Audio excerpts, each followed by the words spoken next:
8ஆம் அதிகாரம். 6ஆம் வருஷத்து 6ஆம் மாதம் 5ஆம் தேதியிலே நான் என் வீட்டில் உட்கார்ந்திருக்கிற போதும், யூதாவின் மூப்பர்கள் எனக்கு முன்பாக உட்கார்ந்திருக்கிற போதும், கர்த்தராகிய ஆண்டவருடைய கரம் அங்கே என்மேல் அமர்ந்தது. அப்பொழுது இதோ, அக்கினி சாயலாய் தோன்றுகிற ஒருவரை கண்டேன். அவருடைய இடுப்புக்கு கீழெல்லாம் அக்கினியும், அவருடைய இடுப்புக்கு மேலெல்லாம் சொகுசாவை போல் பிரகாசிக்கிற சாயலுமாயிருந்தது. கை போல் தோன்றினதை அவர் நீட்டி என் தலைமயிரை பிடித்து என்னை தூக்கினார். ஆவியானவர் என்னை பூமிக்கும் வானத்துக்கும் நடுவே கொண்டு போய் தேவ தரிசனத்திலே என்னை எருசலேமில் வடதிசைக்கு எதிரான உள்வாசலின் நடையிலே விட்டார். அங்கே எரிச்சல் உண்டாக்குகிற விக்கிரகத்தின் ஸ்தானம் இருந்தது. இதோ, நான் பள்ளத்தாக்கிலே கண்டிருந்த தரிசனத்துக்கு சரியாக இஸ்ரவேலின் தேவனுடைய மகிமை அங்கே விளங்கினது. அவர் என்னை பார்த்து, மனுபுத்திரனே, உன் கண்களை ஏறெடுத்து வடக்கே பார் என்றார். அப்பொழுது நான் என் கண்களை ஏறெடுத்து வடக்கே பார்த்தேன். இதோ, பலிபீடத்தின் வாசலுக்கு வடக்கே பார்த்தேன். நடையிலே எரிச்சல் உண்டாக்குகிற அந்த விக்கிரகம் இருந்தது. அவர் என்னை நோக்கி, மனுபுத்திரனே, அவர்கள் செய்கிறதை காண்கிறாயா? என் பரிசுத்த ஸ்தலத்தை விட்டு என்னை தூரமாய் போக பண்ணும்படியான இஸ்ரவேல் வம்சத்தார் இங்கே செய்கிற மிகுந்த அருவருப்புகளை காண்கிறாய் அல்லவா? இதிலும் அதிக அருவருப்புகளை இன்னமும் காண்பாய் என்று சொல்லி என்னை பிராகாரத்தின் வாசலுக்கு கொண்டு போனார். அப்பொழுது இதோ, சுவரில் ஒரு துவாரத்தை கண்டேன். அவர் என்னை நோக்கி, மனுபுத்திரனே, நீ சுவரிலே துவாரமிடு என்றார். நான் சுவரிலே துவாரமிட்ட போது இதோ, ஒரு வாசல் இருந்தது. அவர் என்னை பார்த்து, நீ உள்ளே போய் அவர்கள் இங்கே செய்கிற கொடிய அருவருப்புகளை பார் என்றார். நான் உள்ளே போய் பார்த்தபோது இதோ, சகலவித ஊரும் பிராணிகளும் அருவருப்பான மிருகங்களுமாகிய இவைகளின் சுரூபங்களும் இஸ்ரவேல் வம்சத்தாருடைய நரகலான சகல விக்கிரகங்களும் சுவரில் சுற்றிலும் சித்திரம் தீரப்பட்டிருந்தன. இஸ்ரவேல் வம்சத்தாரின் மூப்பரில் 70 பேரும், அவர்களின் நடுவிலே சாப்பானுடைய குமாரனாகிய எசனியாவும், அவனவன் தன் தன் கையிலே தன் தன் தூப கலசத்தை பிடித்து கொண்டு அவைகளுக்கு முன்பாக நின்றார்கள். தூப வர்க்கத்தினால் மிகுந்த புகை எழும்பிற்று. அப்பொழுது அவர் என்னை நோக்கி, மனுபுத்திரனே, இஸ்ரவேல் வம்சத்தாரின் மூப்பர்கள் அந்த காலத்திலே அவரவர் தங்கள் விக்கிரகங்களின் சித்திர வினோத அறைகளில் செய்கிறதை நீ கண்டாயா? கர்த்தர் எங்களை பார்க்கிறதில்லை, கர்த்தர் தேசத்தை கைவிட்டார் என்று சொல்லுகிறார்களே என்றார். பின்னும் அவர்கள் செய்கிற அதிக அருவருப்புகளை இன்னமும் காண்பாய் என்று அவர் என்னுடனே சொல்லி என்னை கர்த்தருடைய ஆலயத்து வடக்கு வாசலின் நடையிலே கொண்டு போனார். இதோ, அங்கே தம்மூசுக்காக அழுது கொண்டிருக்கிற ஸ்திரீகள் உட்கார்ந்திருந்தார்கள். அப்பொழுது அவர், மனுபுத்திரனே, இதை கண்டாயா? இதிலும் அதிக அருவருப்புகளை இன்னமும் காண்பாய் என்று என்னுடனே சொல்லி என்னை கர்த்தருடைய ஆலயத்தின் உட்பிரகாரத்திலே கொண்டு போனார். இதோ, கர்த்தருடைய ஆலயத்தின் வாசல் நடையிலே மண்டபத்துக்கும் பலிபீடத்துக்கும் நடுவே ஏறக்குறைய 25 புருஷர் தங்கள் முதுகை கர்த்தருடைய ஆலயத்துக்கும் தங்கள் முகத்தை கீழ் திசைக்கும் நேராக திருப்பினவர்களாய் கிழக்கே இருக்கும் சூரியனை நமஸ்கரித்தார்கள். அப்பொழுது அவர் என்னை நோக்கி, மனுபுத்திரனே, இதை கண்டாயா? இங்கே யூதா வம்சத்தார் செய்கிற அருவருப்புகள் அற்பமான காரியமா? அவர்கள் தேசத்தை கொடுமையினால் நிரப்பி என்னை அடிக்கடி கோபமூட்டுகிறார்கள். இதோ, அவர்கள் திராட்சக்கிளையை தங்கள் நாசிக்கு நேராக பிடிக்கிறார்கள். ஆகையால் நானும் உக்கிரத்தோடே காரியத்தை நடத்துவேன். என் கண் தப்ப விடுவதில்லை, நான் இறங்குவதில்லை. அவர்கள் மகா சத்தமாய் என் செவிகள் கேட்க கூப்பிட்டாலும் அவர்களுக்கு நான் செவி கொடுப்பதில்லை என்றார். 9ஆம் அதிகாரம். பின்பு அவர் என் காதுகள் கேட்க மகா சத்தமாய், நகரத்தின் விசாரிப்புக்காரர் சங்கரிக்கும் ஆயுதங்களை தங்கள் கைகளில் பிடித்துக்கொண்டு வரக்கடவர்கள் என்று சொன்னார். அப்பொழுது இதோ, 6 புருஷர் வெட்டுகிற ஆயுதங்களை தங்கள் கைகளில் பிடித்துக்கொண்டு வடக்கே பார்த்த உயர்ந்த வாசலின் வழியிலிருந்து வந்தார்கள். அவர்களில் சணல் நூல் அங்கி தரித்து தன் அறையில் கணக்கனுடைய மைக்கூட்டை வைத்திருக்கிற ஒருவன் இருந்தான். அவர்கள் உள்ளே பிரவேசித்து வெண்கல பலிபீடத் தண்டையிலே நின்றார்கள்.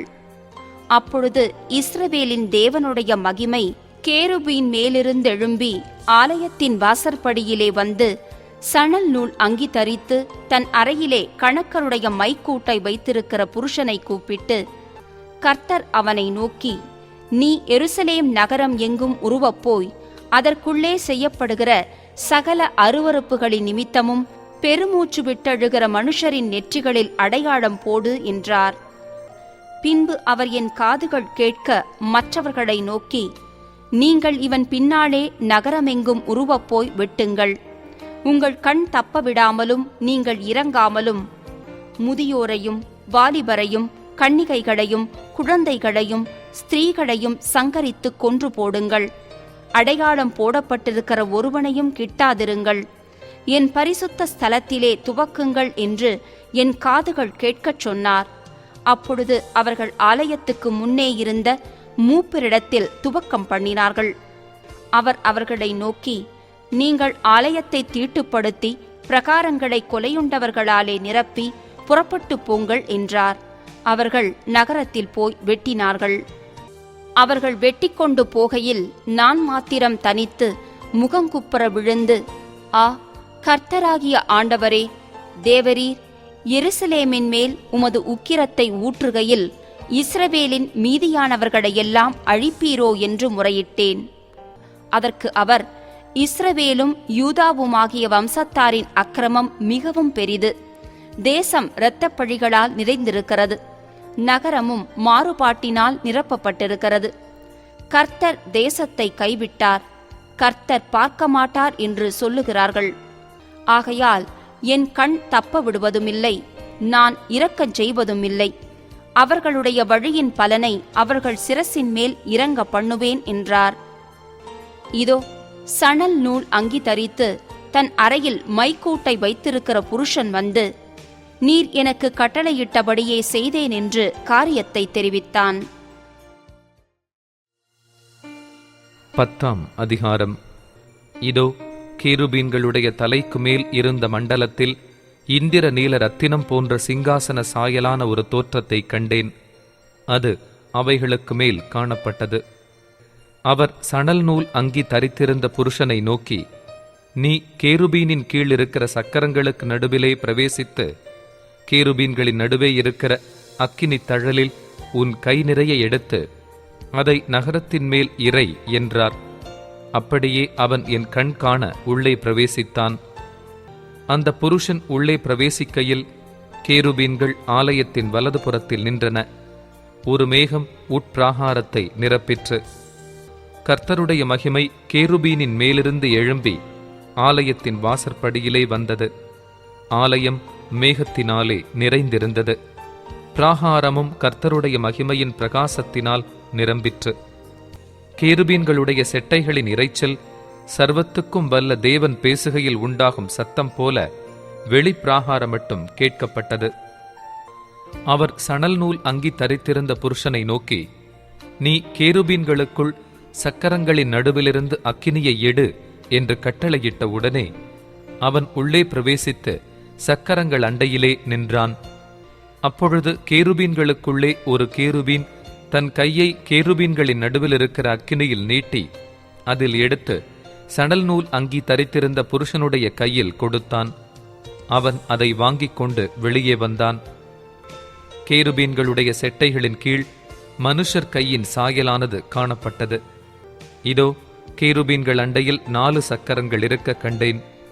ஒவ்வொரு கேருபீன் அண்டையில் ஒவ்வொரு சக்கரம் இருந்தது. சக்கரங்களின் தோற்றம் படிகப்பச்சை வருணம் போலிருந்தது. அவைகள் 4க்கும் ஒரே சாயலான ரூபம் இருந்தது. சக்கரங்களின் நடுவிலே சக்கரம் இருக்குமா போல் காணப்பட்டது. அவைகள் ஓடுகையில் தங்கள் 4 பக்கங்களிலும் ஓடும். ஓடுகையில் அவைகள் திரும்பினதில்லை. தலை நோக்கும் இடத்துக்கே அவைகள் அதன் பின்னாலே ஓடின. ஓடுகையில் அவைகள் திரும்பினதில்லை. அவைகளின் உடல் அனைத்தும், அவைகளின் முதுகுகளும், அவைகளின் கைகளும், அவைகளின் செட்டைகளும், அந்த சக்கரங்களும் சுற்றிலும் கண்களினாலே நிறைந்திருந்தன. அவைகள் 4க்கும் இருந்த சக்கரங்களும் அப்படியே இருந்தன. அந்த சக்கரங்களை பார்த்து, சக்கரமே என்று ஒருவன் கூப்பிடுகிற சத்தத்தை கேட்டேன். ஒவ்வொன்றுக்கும் 4 முகங்கள் இருந்தன. முதலாம் முகம் கேருபீன் முகமும், 2ஆம் முகம் மனுஷ முகமும், 3ஆம் முகம் சிங்க முகமும், 4ஆம் முகம் கழுகு முகமுமாயிருந்தது. கேருபீன்கள் மேலே எழும்பின. இதுதான் நான் கேபார் நதி அண்டையிலே கண்டிருந்த ஜீவன். கேருபீன்கள் செல்லுகையில் சக்கரங்கள் அவைகள் அருகே ஓடின.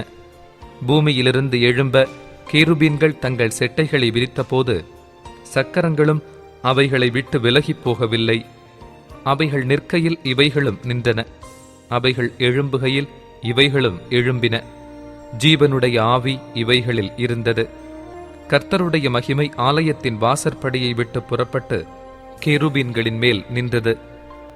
அப்பொழுது கேருபீன்கள் தங்கள் செட்டைகளை விரித்து என் கண் காண பூமியை விட்டு எழும்பின. அவைகள் புறப்படுகையில் சக்கரங்களும் அவைகளுக்கு சரியாய் சென்றன. கர்த்தருடைய ஆலயத்தின் கிழக்கு வாசலிலே போய் நிற்க இஸ்ரவேலின் தேவனுடைய மகிமை அவைகளின் மேல் உயர இருந்தது. இது நான் கேபார் நதி அண்டையிலே இஸ்ரவேலின் தேவனுக்கு கீழே இருக்க கண்ட அந்த ஜீவன்தானே. அவைகள் கேருபீன்கள் என்று அறிந்து கொண்டேன். அவைகளில் ஒவ்வொன்றுக்கும் 4 முகமும் ஒவ்வொன்றுக்கும் 4 செட்டைகளும் இருந்தன. அவைகளுடைய செட்டைகளின் கீழ் மனுஷ கைகளின் சாயல் இருந்தது. அவைகளுடைய முகங்கள் நான் கேபார் நதி அண்டையிலே கண்டிருந்த அந்த முகங்களின் சாயலாயிருந்தது. ஒவ்வொன்றும் தன் தன் முகத்துக்கு எதிரான திசையை நோக்கிச் சென்றது. 11ஆம் அதிகாரம். பின்பு ஆவியானவர் என்னை எடுத்து என்னை கர்த்தருடைய ஆலயத்தின் கிழக்கு முகமாயிருக்கிற வாசலுக்கு கொண்டு போனார். இதோ அந்த வாசலின் நடையில் 25 புருஷர் இருந்தார்கள். அவர்களின் நடுவே ஜனத்தின் பிரபுக்களாகிய ஆசூரின் குமாரனாகிய யசனியாவையும் பெனாயாவின் குமாரனாகிய பெலத்தியாவையும் கண்டேன். அப்பொழுது அவர் என்னை நோக்கி, மனுபுத்திரனே, இவர்கள் இந்த நகரத்திலே அக்கிரமமான நினைவுகளை நினைத்து துராலோசனை சொல்லுகிற மனுஷர். இது வீடுகளை கட்டுவதற்கு காலமல்ல என்றும் இந்த நகரம் பானை, நாங்கள் அதிலுள்ள இறைச்சி என்றும் சொல்லுகிறார்கள். ஆகையால் அவர்களுக்கு விரோதமாய் தீர்க்க தரிசனம் சொல்லு, மனுபுத்திரனே, தீர்க்க தரிசனம் சொல்லு என்றார். அப்பொழுது கர்த்தருடைய ஆவி என்மேல் இறங்கினார்.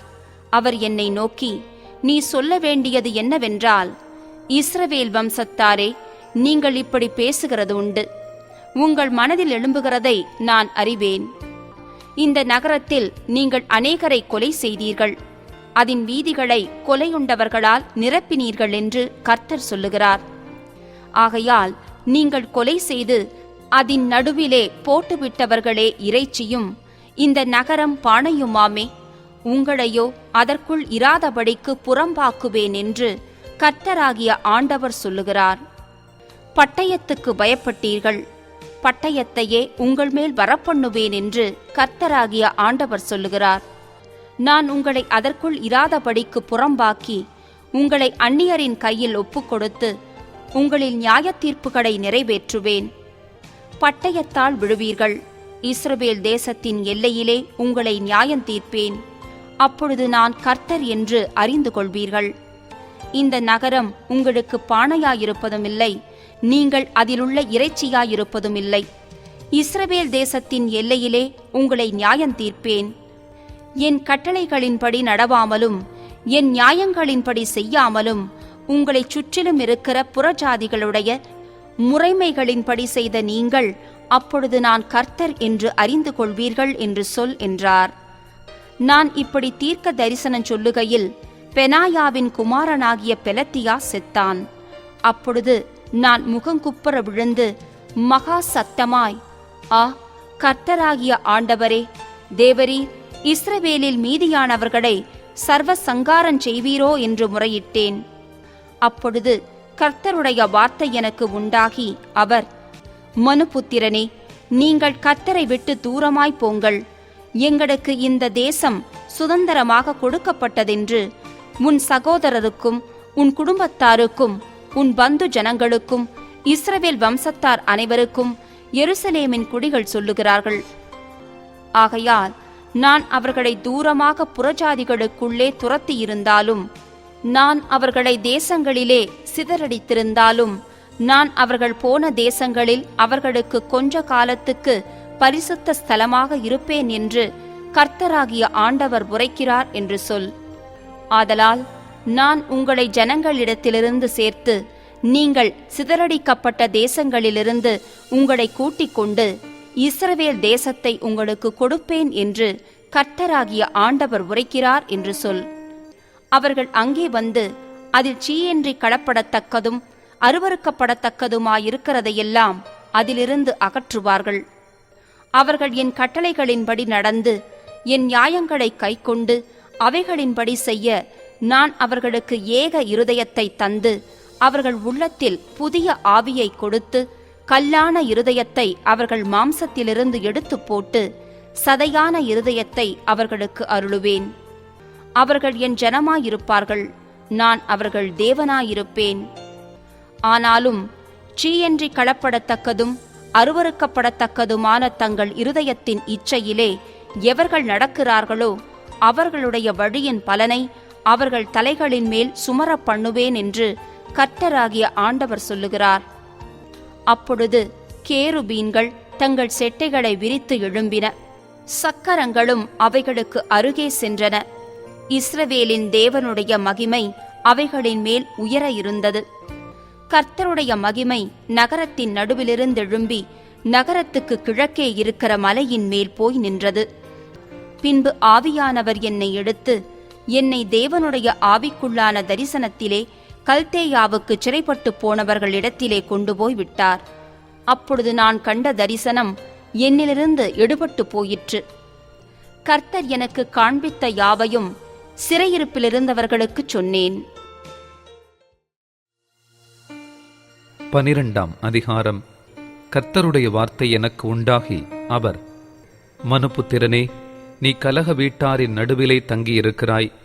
காணும்படிக்கு அவர்களுக்கு கண்கள் இருந்தாலும் காணாமற் போகிறார்கள், கேட்கும்படிக்கு அவர்களுக்கு காதுகள் இருந்தாலும் கேளாமற் போகிறார்கள்.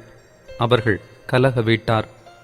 இப்போதும் மனுபுத்திரனே, நீ பரதேசம் போகும்படி பிரயாண சாமான்களை ஆயத்தப்படுத்தி பகற்காலத்திலே அவர்கள் கண்களுக்கு முன்பாக பிரயாணப்படு.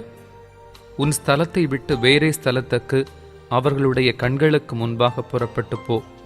அவர்கள் கலக வீட்டாரான போதிலும் ஒருவேளை சிந்தித்து உணருவார்கள். சிறையிருப்புக்கு போகிறவனைப் போல் உன் சாமான்களை நீ பகற்காலத்திலே அவர்கள் கண்களுக்கு முன்பாக வெளியே வைத்து, நீ சாயங்காலத்திலே அவர்கள் கண்களுக்கு முன்பாக சிறையிருப்புக்கு போகிறவனைப் போல் புறப்படுவாயாக. அவர்களுடைய கண்களுக்கு முன்பாக நீ சுவரிலே துவாரமிட்டு அதன் வழியாய் அவைகளை வெளியே கொண்டு போவாயாக. அவர்களுடைய கண்களுக்கு முன்பாக அவைகளை உன் தோளின் மேல் எடுத்து மாலை மயங்கும் வேளையிலே வெளியே கொண்டு போவாயாக. நீ தேசத்தை பாராதபடி உன் முகத்தை மூடிக்கொள். இஸ்ரவேல் வம்சத்தாருக்கு உன்னை அடையாளமாக்கினேன் என்றார். எனக்கு கட்டளையிட்டபடியே நான் செய்தேன். சிறைப்பட்டு போகும் போது சாமான்களை கொண்டு போவது போல என் சாமான்களை பகற்காலத்தில் வெளியே வைத்தேன். சாயங்காலத்திலோ கையினால் சுவரிலே துவாரமிட்டு மாலை மயங்கும் வேளையிலே அவைகளை வெளியே கொண்டு போய் அவர்கள் கண்களுக்கு முன்பாக அவைகளை தோளின் மேல் எடுத்து கொண்டு போனேன். விடியற் காலத்திலே கர்த்தருடைய வார்த்தை எனக்கு உண்டாகி அவர், மனுபுத்திரனே, கலக வீட்டாராகிய இஸ்ரவேல் வம்சத்தார் உன்னை பார்த்து, நீ செய்கிறது என்னவென்று உன்னை கேட்டார்கள் அல்லவா? இது எருசலேமில் இருக்கிற அதிபதியின் மேலும் அதன் நடுவில் இருக்கிற இஸ்ரவேல் வம்சத்தார் அனைவரின் மேலும் சுமரும் பாரம் என்று கர்த்தராகிய ஆண்டவர் உரைக்கிறார் என்று அவர்களிடத்தில் சொல்லு. நீ அவர்களை நோக்கி, நான் உங்களுக்கு அடையாளமாயிருக்கிறேன். நான் செய்வது எப்படியோ அப்படியே அவர்களுக்கும் செய்யப்படும். சிறைப்பட்டு பரதேசம் போவார்கள். அவர்கள் நடுவில் இருக்கிற அதிபதி மாலை மயங்கும் போது தோளின் மேல் சுமை சுமந்து புறப்படுவான். வெளியே சுமை கொண்டு போக சுவரிலே துவாரமிடுவார்கள். கண்ணினாலே அவன் தன் தேசத்தை காணாதபடி தன் முகத்தை மூடிக்கொள்வான். நான் என் வலையை அவன் மேல் வீசுவேன். அவன் என் கண்ணியிலே பிடிபடுவான். அவனை கல்தேயர் தேசமாகிய பாபிலோனுக்கு கொண்டு போவேன். அங்கே அவன் சாவான், ஆகிலும் அதை காணமாட்டான். அவனுக்கு உதவியாக அவனை சுற்றிலும் இருக்கிற யாவரையும் அவனுடைய எல்லா இராணுவங்களையும் நான் சகல திசைகளிலும் தூற்றி அவர்கள் பின்னே பட்டயத்தை உருவுவேன். அப்படி நான் அவர்களை ஜாதிகளுக்குள்ளே தூற்றி அவர்களை தேசங்களிலே சிதறடிக்கும் போது நான் கர்த்தர் என்று அறிந்து கொள்வார்கள். ஆனாலும் தாங்கள் போய்ச் சேரும் ஜாதிகளுக்குள்ளே தங்கள் அருவருப்புகளையெல்லாம் விவரிக்கும்படி நான் அவர்களில் கொஞ்சம் பேரை பஞ்சத்துக்கும் பட்டயத்துக்கும் கொள்ளை நோய்க்கும் தப்பி மீந்திருக்க பண்ணுவேன். அப்பொழுது நான் கர்த்தர் என்று அறிந்து கொள்வார்கள் என்று சொல் என்றார். பின்னும் கர்த்தருடைய வார்த்தை எனக்கு உண்டாகி அவர், மனுபுத்திரனே, நீ உன் அப்பத்தை நடுக்கத்தோடே புசித்து உன் தண்ணீரை தத்தளிப்போடும் விசாரத்தோடும் குடித்து தேசத்திலுள்ள ஜனங்களை நோக்கி, இஸ்ரவேல் தேசத்திலுள்ள எருசலேமின் குடிகளை குறித்து கர்த்தராகிய ஆண்டவர் சொல்லுகிறது என்னவென்றால், தங்கள் அப்பத்தை விசாரத்தோடே புசித்து தங்கள் தண்ணீரை திகிலோடே குடிப்பார்கள். அவர்களுடைய தேசத்து குடிகளுடைய கொடுமைகளின் நிமித்தம் அதிலுள்ளதெல்லாம் அழிய அது பாழாகும். குடியேறியிருக்கிற பட்டணங்கள் வனாந்தரங்களாகி தேசம் பாழாய் போகும். அப்பொழுது நான் கர்த்தர் என்று அறிந்து கொள்வீர்கள் என்று சொல் என்றார். பின்னும் கர்த்தருடைய வார்த்தை எனக்கு உண்டாகி அவர், மனுபுத்திரனே, நாட்கள் நீடிக்கும், தரிசனமெல்லாம் அவமாகும் என்று இஸ்ரவேல் தேசத்திலே வழங்கும் பழமொழி என்ன?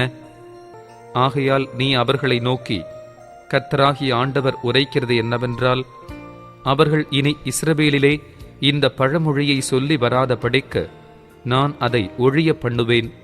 நாட்களும் எல்லா தரிசனத்தின் பொருளும் சமீபித்து வந்தன என்று அவர்களோடே சொல்லு. இஸ்ரவேல் வம்சத்தாரின் நடுவில் இனி சகல கள்ள தரிசனமும் முகஸ்துதியான குறி சொல்லுதலும் இராமற் போகும். நான் கர்த்தர், நான் சொல்லுவேன், நான் சொல்லும் வார்த்தை நிறைவேறும், இனி தாமதியாது. கலக வீட்டாரே, உங்கள் நாட்களிலே நான் வார்த்தையை சொல்லுவேன், அதை நிறைவேறவும் பண்ணுவேன் என்று கர்த்தராகிய ஆண்டவர் உரைக்கிறார் என்று சொல் என்றார். பின்னும் கர்த்தருடைய வார்த்தை எனக்கு உண்டாகி அவர், மனுபுத்திரனே, இதோ இஸ்ரவேல் வம்சத்தார் இவன் காண்கிற தரிசனம் நிறைவேற அநேக நாள் செல்லும், தூரமாயிருக்கிற காலங்களை குறித்து இவன் தீர்க்க தரிசனம் சொல்லுகிறான் என்கிறார்கள். ஆகையால் என் வார்த்தைகளில் ஒன்றாகிலும் இனி தாமதிப்பதில்லை என்று கர்த்தராகிய ஆண்டவர் உரைக்கிறார். நான் சொன்ன வார்த்தை நிறைவேறும் என்று கர்த்தராகிய ஆண்டவர் உரைக்கிறார் என்று அவர்களோடே சொல் என்றார்.